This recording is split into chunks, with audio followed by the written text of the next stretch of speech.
rev up, 40 roll, and go.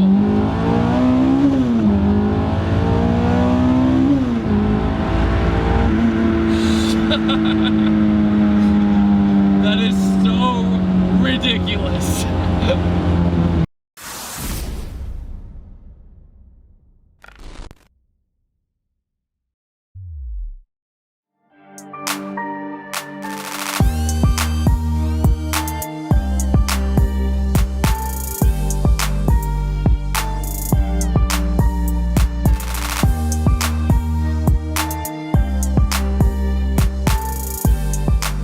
I promise these motor mounts don't cause any vibration.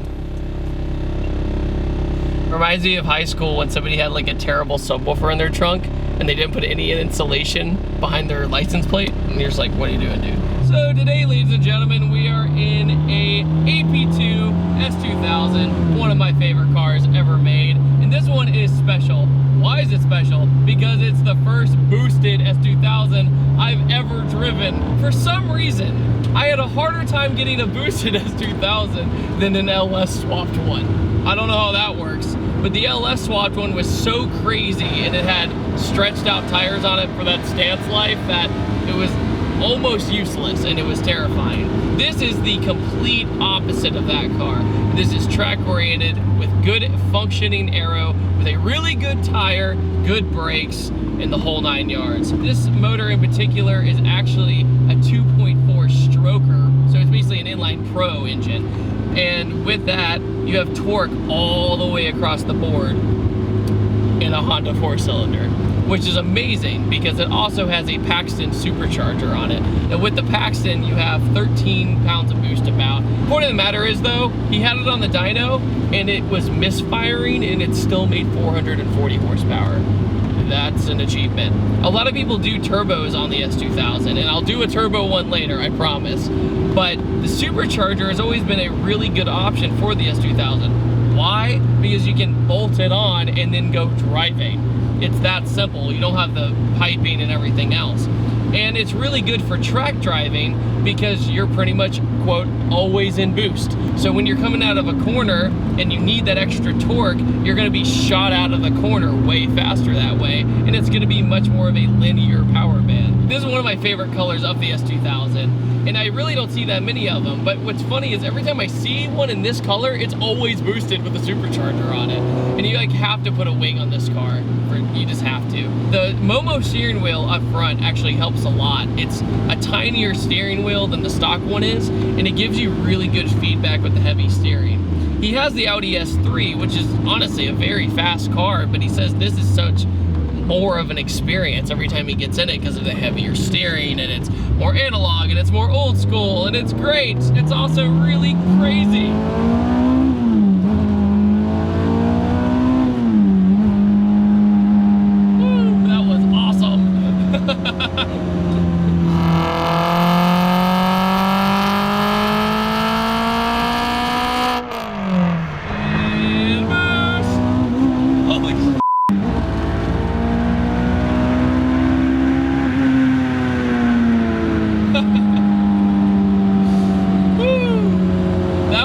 Today. I was gonna have a monster or something, I don't need it anymore. Here's the crazy part about that though, I'm still short shifting. This is an AP2 and you can have that stupid argument, oh, AP1's so much better because it can go this much more.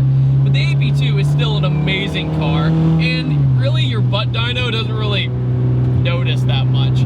But my issue is, you just rev and rev and rev, and I keep short shifting by accident because I feel like I'm gonna hurt something, but the reality is, it loves it. So what's really cool too is the wing in the back is not distracting. You can see under it. It's tall to the point where it's supposed to be equal with the roof line, but that also goes really well with actual downforce. Every piece of aero in this car is very functional, and even today in the wet has proven that. So great because the S2000 is such a great balanced platform out of the box, but when you just add that extra push, it's so much better. I really wish this car came from the factory feeling like this, honestly. I don't feel like I'm gonna kill myself because this AP2 does have traction control, and it just started to rain as soon as I decided to drive this car. So thankfully we're safe with that. Another thing too is the compression of this motor. Oh God. Is 10 to 1. That was the greatest way to tell you a factual sentence of my entire life. And with that compression, it's perfect for track driving, but it's also great for boost later down the road to add more of it. Yeah, the owner, he works at DBW Motorsports here in the Atlanta area, and it's one of the best shops in the Atlanta area. They do everything from Evos, SCIs, BRZs, S2000s, everything you can pretty much think of, and they've done a really good job. Over the course of 5 years, this car has become his baby and become something very personalized. It literally feels like a shop car, but it's not a shop car.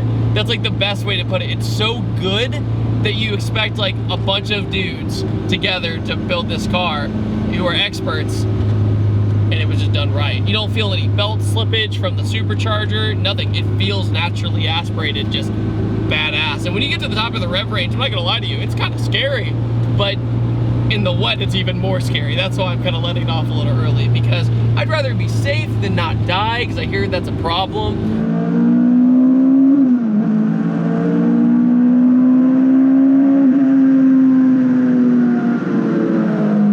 Number one thing though in an S2000, I will say till the day I die, is the shifter. The shifter in this car, combined with the lightweight flywheel, combined with the stage 3 clutch in this car, is amazing. So another thing I've noticed is the actual handling itself, and that is with K-Sport coils. K-Sport's a great brand, and they did a really good job. And this car has, when I say literally zero body roll, I mean literally zero body roll. When you're going around any kind of bend whatsoever, you're 100% confident in the aero, the tires, and everything, including the coils. Whoa, traction control, there you go. Whoa, we got a little swirly for a second.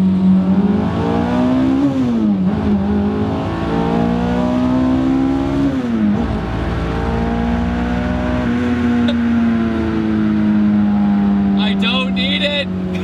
I don't need it. I love the S2000. Oh, why did I do this to myself?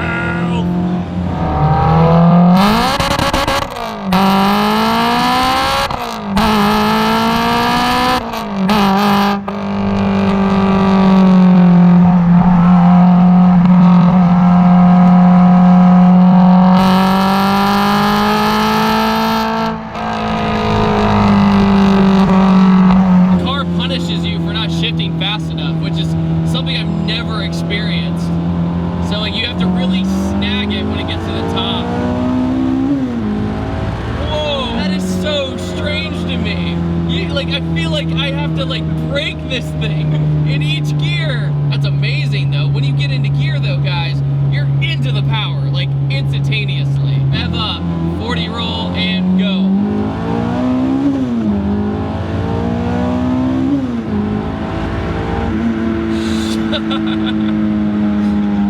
That is so ridiculous. Here, that first time I drove this car fast, I literally was shifting fairly fast, but I was still kind of taking my time, and the car didn't like it. That is so weird to me. It's so satisfying to get it, because when you do get it, you feel the car just grip and just goes. Like a lot of other people I've seen who have done this setup don't have everything dialed in just quite right. And so when they get on it, their whole tail starts going like this. I've never had that issue today. In the rain. Basically, the faster the shift, the smoother it is.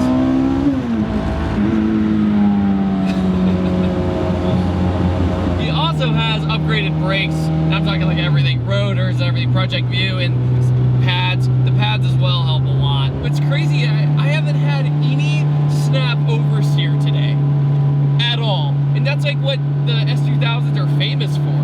In the S2000, I always nicknamed it kind of the 4-cylinder Viper in a way, because it's just kind of scaled down. You have a long nose and a short booty, and you usually get that snap oversteer, but I love this car. Woo! Slid a little bit. Spoke too soon. It's still super controllable.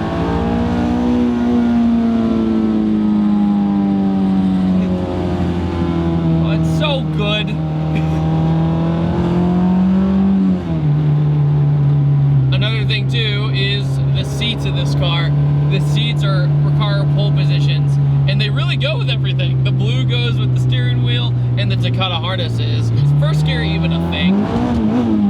No.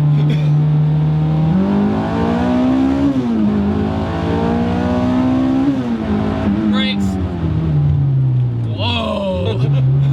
That was sweet. All right, guys, now that I didn't die, I just would like to thank every single one of you for watching this quick little video review. I know I enjoyed it.